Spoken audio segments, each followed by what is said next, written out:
Haft Miwa. A soup from Afghanistan. Serves 4. You will need 8 ingredients.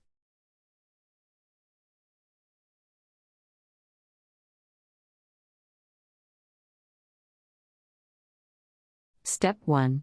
If using salted nuts, rinse off the salt with water. Combine all the nuts in one bowl. Combine all the fruits in another bowl.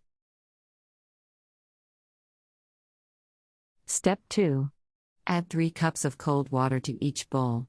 Stir, cover the bowls, and refrigerate.